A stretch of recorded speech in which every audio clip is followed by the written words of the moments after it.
So good morning, and I want to thank Tawara Good, the director of the University Center for Excellence in Developmental Disabilities at Georgetown University, and actually the current president of the board of the Association of University Centers on Disabilities, hereafter called AUCD. Um, and Tawara has agreed to be with us this morning for an interview on her leadership trajectory. So I will say at first, we can't do it justice in 20 minutes, but we'll do our best to sort of hit some of the high points and some of the things that might be most meaningful to the folks who are participating in the AUCD Leadership Academy today. Um, by the time that you see this, the Leadership Academy participants will know that I am Dan Crimmins. They will know that with me is Mark Crenshaw. And also joining us this morning will be Liz Weintraub, who you've probably seen in previous interviews. Liz is the Senior Advocacy Specialist at AUCD and a longtime friend and colleague, as is Tawara. And if I had to, I think I was musing, Tawara, that we probably go back to the late 80s, which is a frightening thought. Yes. But so welcome and thanks for being here. And thanks for all that you have done and all the contributions you've made. And if we could just start, what started you on your journey? Oh, what started me on my journey? That would have been so many years ago. So you're making me clear out some of the cobwebs for me to even remember. Um, so I was fresh out of undergraduate school and had an opportunity to work at the Georgetown Youth Ed. Only I didn't know what it was, uh, had not heard of anything like it before. And I found out that this program was focused on serving children and adults who had disabilities.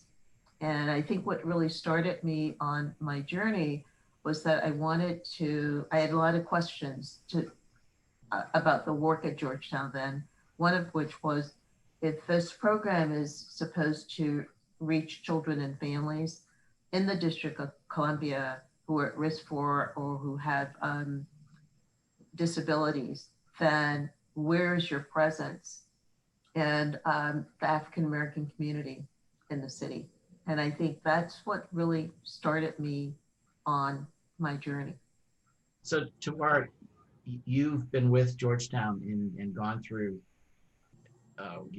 probably several different positions, uh, formal and informal in that while you've been in Georgetown, including, the transition, I guess about a year and a half ago into the director position. So in that most recent, and I think one of the reasons I'd like to sort of come back to this is that many of the people who will be watching this have been in their organizations for many years and will be either are preparing to take on new roles or are, or have taken on new roles and are sort of getting that bigger perspective. So what were the thoughts that you might have had when you took on the new role, the most recent new role of being the director of the center? So thank you for that question. What were my thoughts about taking on a new role as leader? I think that when someone has been in a position and a role for many years, and then you assume that role, there's always a challenge. And I think that what I wanted to convey is that I have my own leadership style. I have my own way of interacting and engaging with others. And I may have my own priorities. And I needed to be able to convey that in a way that was indeed respectful and appreciative of the previous leadership, and also set path set a path forward, indicating that there would be many things that would be the same, but then there would be many things different. And how could I do that with my colleagues with whom I've known and worked for for a long period of time. So I think that that was one of the challenges that I faced in those first 6 months. Yeah. Okay. Gerard, what prepares you beyond your formal credential for your current position? What prepared me beyond my formal credentials for my current role? Well, I had multiple roles at Georgetown, and I think that there are different aspects of my life that have prepared me. So a lot of my work at Georgetown for many, many years has really focused on ensuring that all people, and particularly people from underserved racial and ethnic groups, get the things that they need to be successful. And I think I can't ignore that as an African American woman, I am a member of underserved and marginalized groups in this country. So I think that my experience growing up in Washington, D.C., going to colleges and universities outside of Washington, D.C., really helped me to think about what does that experience of being African American and a woman mean, and how indeed does that play out in the work that I'm going to do? How am I going to be perceived by others, and how will I ensure that I am indeed sharing with others my strengths and my commitments across the board? So I think that my life experience in that way prepared me.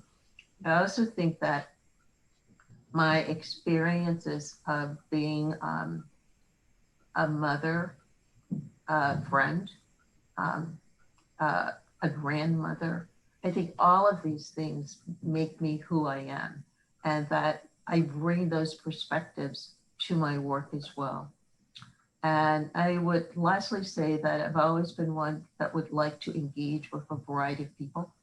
I've been open to learning about interacting with a variety of people from a variety of spaces, and I love travel.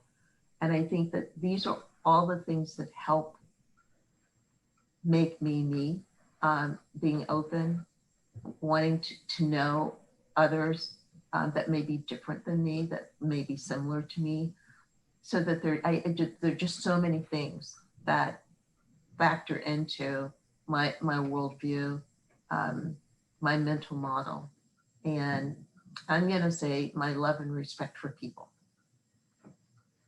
Thank you. So can you talk about one challenge that you may have confronted recently, and how you dealt with it? One challenge that I have confronted recently. You got a list of 50 probably, but Yeah, and trying to also screen the ones that I can actually talk about that would be appropriate for this audience. Yes, I can think of one challenge, and this is very in the present day, that almost all of the work we did with the project, which is our community of practice for advancing cultural and linguistic competence. We work with 9 states in the District of Columbia to really increase capacity for cultural competence in developmental disability systems. And we have been doing our major work in person for 4 days. So a big challenge was to rethink what we could do and to be able to do that virtually. And it takes leadership skills to think about that and to be able to do that. Technology skills, such as what Mark and others bring to this table. And then getting people together to really understand how much time can they commit, what's going to be realistic, given that we're all experiencing the pandemic. And that was a big challenge. And we're still working on it. And we will be convening a virtual community of practice in April. Well, it's interesting that you say that, because that is clearly a shared experience by everyone who will see this video, because we made some of those same adaptations to have a virtual leadership academy relative to the in-person academy. I was surprised that you didn't mention a challenge around racial disparities, because I think that one of the things I have learned from you, Gerard, is everyone is included, and this country all doesn't mean all. Yeah. So as I think about the multiple challenges of really addressing racial equity, it would take up all the time that we have. So that's why I chose something that I could get in just a little bit quicker. And yes, the challenges that we had around racial equity, I would also say ethnic equity, and many other forms of equity in this country is going to be with us for a very long time. And that is ongoing work. That is ongoing dialogue. And that is actually part of my life's work. So thank you, Liz. Okay, how do you think the phrase "nothing about us without us" connect to your work and our work as a network? All right. So while people with disabilities coined and the phrase of "nothing about us without us," I think that is a motto, that is a value, that is a principle that should apply to everything we do with everyone. So that I would say that if someone in a particular city was trying to, I don't know, put in a playground, that the children and families and the community members would need to be involved in that decision, because that is nothing about us without us. And so that I feel that disability community gave a gift to the world by coining that phrase, "nothing about us without us," because we have to have respect for humanity. All of leadership should understand that any issues they confront, any problems that they're trying to resolve, or a path forward has to absolutely include the people that are affected by that. So again, I give hats off to disabilities community for coining "nothing about us without us." I see it as universal. Thank you. How do you see plain language benefiting the disability movement? So Liz, I think that you have certainly been a champion of reminding and encouraging everyone in the network to do plain language. And I think that, again, as I indicated before about "nothing about us without us," is that plain language is not limited to just the disability community. And in fact, the federal government enacted I'm going to say rules and practices about plain language. They put that into, I don't know, policy, and that you can actually go to a website at the federal government level to see what is plain language and why it's so important. And so I see that for people with disabilities and for people without disabilities, that simply sharing information in a way that is easy to understand, that you don't have to ask 10 questions in order to understand it, is critically important. Um, and again, so it's relevant for people with disabilities, without disabilities. And I think that if we think about that from that perspective, that we won't only think that people with disabilities need plain language. We all need plain language in order to understand and benefit in how we communicate with each other. I have to agree. I think that, as I like to often say, plain language helps everyone belong to the conversation. So thank you. Dan? So, Tamara, tell us something that's made you proud recently. Okay. You know, some of these questions I read over and I had thoughts about them, and others I actually put down some notes, including looking at my own leadership style. So I hope we get to that. But something that has made me, I'm going to say excited and hopeful, and a year that has not given us a lot to be able to celebrate, is the 2020 AUCD annual conference that focused on equity.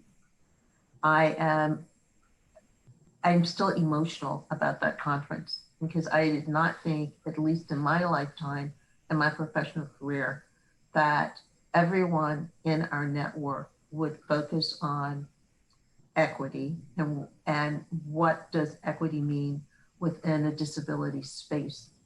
And important to that conversation is that you can't talk about equity without talking about inequities. And that can be inequities by race or ethnicity or other identities.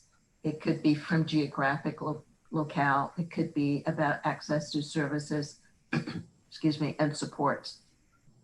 So I'm most proud of this network to begin this journey of looking at what does equity mean for all people with disabilities, their families, and the communities in which they live.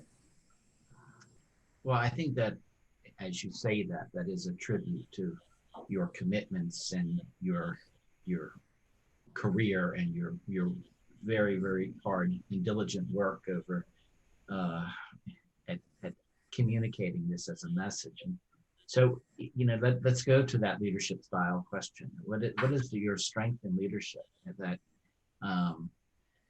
you know, and how do you use your strengths to lead, and how do you find ways to compensate for those things that aren't your strengths? Yes, my husband would say that that could be numerous, but stress. Spouses do that.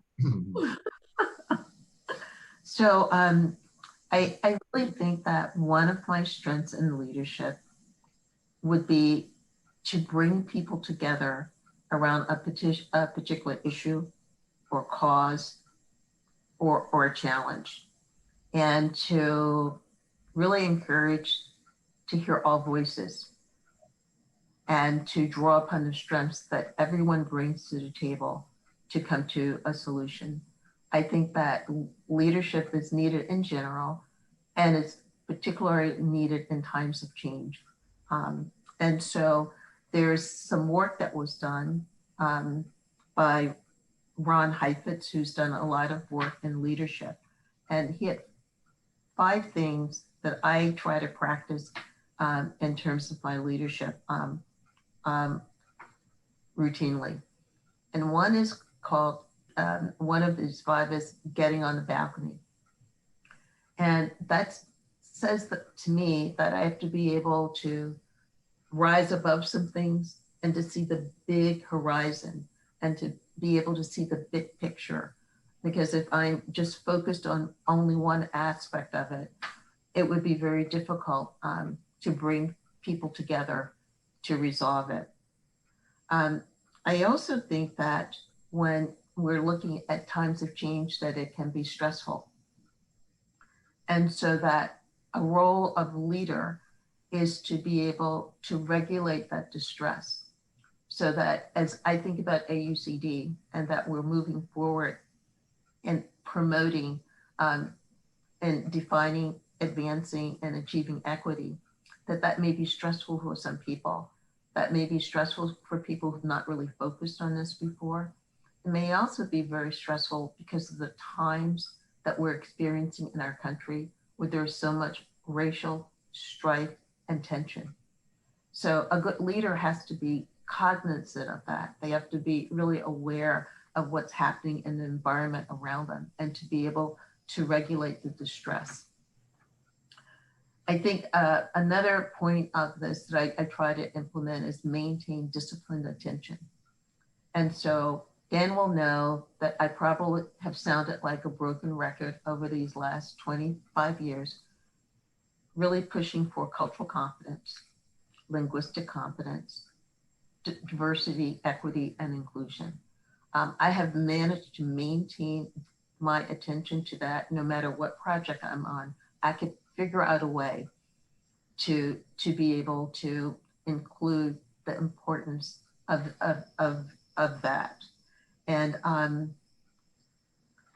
I think as we look forward to advancing equity in AUCD, that another part of this framework for leadership would be give the work back to the people. I know I simply can't do this alone. Liz, no matter how on board you are, you can't do this alone. We have to give the work of this back to every person in the network because they have a role. It's not just something the Multicultural Council can do. It's not just something that COLA can do. It is absolutely something that we all have to do. And lastly, in this leadership framework that I really like, it's called Protect All the Voices. Because sometimes when there are people who are truth tellers, people who stand up and make their voices known, that it can rattle other people or make them uncomfortable. We need to hear those voices because those voices make us better. So those are the leadership principles that I try to apply. And I say try because I'm not always successful in my work. That's great. Is there any further, or the group of people who will hear this are poised to take on a leadership challenge tomorrow? It will be there tomorrow, Thursday of next week, and then we will wrap up on Friday of next week, and then we will they will say go back home and put it all into action. As a veteran of other leadership academies and with your commitments, is there any advice you would give them? What you just said were the principles that guided you, that do guide you, but is there any one additional piece of advice that you would encourage them to consider for themselves? Yeah, I would think that, and I know this is a principle that you put forth in the Leadership Academy, is that you can lead from any chair or any space. And my colleague and I often use this vernacular is that you can lead from where you be. And so wherever you are, you can lead. And I think that is so very important to not always look up to leadership, but to look inside for leadership. And as I really think about that, it takes determination, it takes commitment, and it takes strength. And these are all things that we have. And my last comment about that is a good leader knows when to lead and when to follow. Because leadership doesn't always mean that you are directing and telling and all of those kinds of things. We have to be able to really discern the difference from when we need to step back and others will lead. So those are my thoughts. Consider those gems. And if I can add, what I heard Tor saying is a word that I take to heart every, and I learned this a long time ago from someone. Um, Together, everyone achieves more. It's not not a director, not a person with a disability, not it's everyone have to be part of this to make it work. Yes, I absolutely agree with that. It takes all of us, and it takes us individually, so that many times somebody has to step up. All right, we all have these inherent capacity to be a leader, but sometimes we don't always step up. So a leader knows when to step up, when to involve everyone, when to step back. So absolutely, Liz, I agree. Thank you. On that note, I will thank you. Okay. Thank you for your All time. right. Thank you for your wisdom. We appreciate it. Thank you for this opportunity, and I look forward to seeing you next week. Thank you.